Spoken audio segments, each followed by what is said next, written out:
The NFL is finally back. And do you know what Roger Goodell has gifted us, the fans, as game number 1 of the 2025 NFL season? He's got us watching the defending champion, Philadelphia Eagles, take on one of their biggest and best rivals in the Dallas Cowboys. And while there are a million storylines at play here, I think the most important one has to be the return of Dak Prescott. Because not only is Dak Prescott coming back from a season-ending injury, but he has to prove himself, not only to the organization, not only to Cowboys fans, but to the entire league. There is no one in the NFL with more pressure to succeed than Dak Prescott. 1, he is a franchise QB. 2, he's a franchise QB for the most popular team in America. And 3, he is the highest paid player in the NFL. And he's arguably not even a top 10 quarterback, yet here he is getting paid more than everybody else. Joe Burrow, Josh Allen, Patrick Mahomes, Jared Goff, Jordan Love, Trevor Lawrence. It doesn't matter because Dak Prescott makes more money than all of them.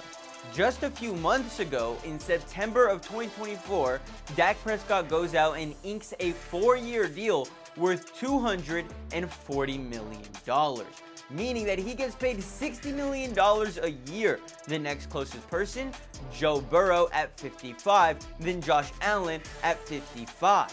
Yes, Dak Prescott makes more money than everybody else. And in all honesty, it is very hard to say that this guy is not overpaid, okay? In that $240 million contract, $231 million is guaranteed. And only 2 months after signing this deal with the Dallas Cowboys, he goes and has a season-ending injury, making that deal look terrible for them almost instantaneously. But he's got 3 more years left on this deal. He's going to ride it out with the Cowboys. He's going to be here until 2028, and Jerry Jones has learned to accept that. But of course, the rest of the roster is going to suffer. I mean, hell, Micah Parsons can't even get a deal done with Jerry, and the season is right around the corner. There is a whole lot of uncertainty out there in Dallas right now, and it is coming at the worst possible time because everybody in their division is heading in the right direction. The Eagles have just won the Super Bowl, okay? Then you have the Commanders, who are thriving with Jayden Daniels. Jayden Daniels might end up being the best quarterback in their division. The Washington Commanders are super young. They've got a good head coach in Dan Quinn. They've got nothing but positive momentum coming off of last season. Then you got the New York Giants, who have been at the bottom of the NFC East for a minute now, but that's starting to change. I know you saw Jackson Dart tearing it up in preseason for the Giants. This is the first time in a while that the vibes, the energy in the locker room, on the field, it looks really good in New York. Like, people want to play football for the Giants again. This team has aura, and it starts with the QBs. It starts with the QB room. I mean, everybody loves Jameis Winston. Jameis Winston is a fan favorite across the NFL. And then, of course, you have Russell Wilson, who's turning his image around after a few rough stints, especially with the Steelers. And then, of course, Jackson Dart, the new kid, the new guy on the block coming from Ole Miss. He was drafted in the 1st round by the Giants to be the franchise guy. And because there are so many great QBs already on the roster, they don't need to rush him out there. Brian Daboll knows this. Brian Daboll's been on the Giants for a minute. He's been their head coach for a while. That process has been in the development, and I do like the fact that the Giants didn't just go out and try and find another head coach. They stuck with their guy. Daboll is great. The teams have just been rough, but even the Giants are heading in a great direction at this point, and all signs point to the Dallas Cowboys being at the bottom of the NFC East, which they cannot afford to do when they have one of the highest salaries in the NFL, all thanks to their quarterback, okay? This season comes down to how Dak Prescott performs, because this team is nothing without Dak Prescott. We've seen Dak Prescott go out with season-ending injuries before. It happened in 2020, it happened last season, and what happens to the Cowboys?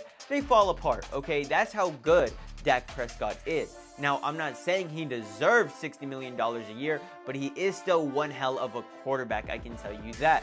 I mean, this offense doesn't run without their main cog, and that cog is Dak Prescott. People forget, he's a 3-time Pro Bowler. He's made all-pro teams. The last time he played a full NFL season, he finished second in MVP voting, and that was only 2 years ago. Can the Dak Prescott of 2023 return is the question, because in 2023 he went out and had 36 touchdowns, not even a career high by the way, had 9 interceptions for the Cowboys on a 69.5% completion percentage while throwing for more yards than you could even possibly imagine, 4,516. That year, the Cowboys went 12-5. They were in the playoffs. Of course, you know, the playoffs don't always go well for the Cowboys. They always say this is their year. But of course, you know, they haven't made it to a conference championship in a fat minute. So there's that. But I don't believe that playoff success should be solely put onto a quarterback. I think that Dak Prescott, in the playoff games that he has had, has performed decently. What I'm talking about here is the regular season and just trying to get past those first 18 weeks, because it is a long 18 weeks. Clearly, I mean, Dak Prescott has struggled with injury these last few seasons. Who knows if Dak Prescott, at the ripe old age of 32, can still recover the same way he has in the past. Of course, you know, I'm referring to 2020. That 2020 season was brutal. Dak Prescott's leg almost tore off the bone. It was disgusting. He had played in 5 games before that, but of course he did bounce back. In 2021, the team went 11-5. Dak Prescott was amazing in his return game against the Buccaneers. Of course, did they lose to Tom Brady and the Bucs? Yes, but Dak Prescott threw for 400 passing yards. In 2021, Dak Prescott had 37 touchdowns, the most in his career, and that was after coming off of a crazy injury in 2020. So all signs point to him being able to do that in 2025, but he did that in his prime. He was much younger. Dak Prescott has been in the NFL for 9 seasons, okay? And have the Cowboys seen a lot of success under Dak Prescott? Regular season-wise, yes, okay?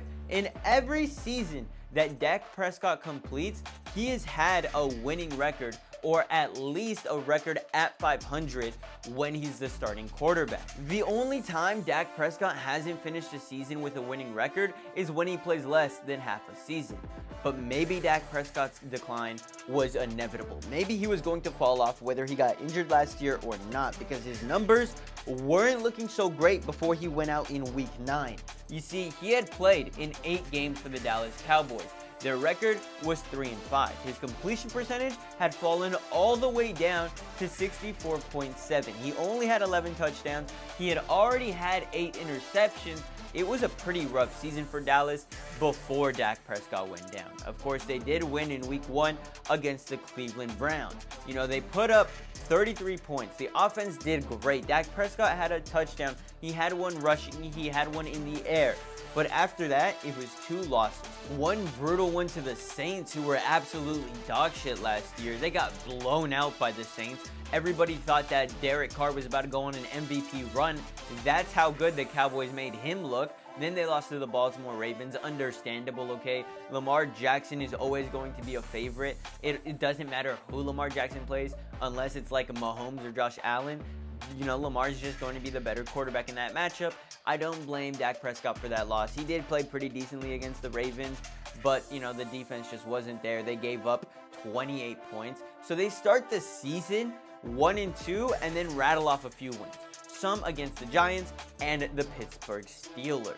All of a sudden, it looks like the Cowboys are back. They're 3-2, they're heading in the right direction, only for them to find themselves in a 5-game losing streak. And this 5-game losing streak essentially ended their 2024 campaign. I mean, Dak Prescott was throwing more interceptions than touchdowns during this stretch.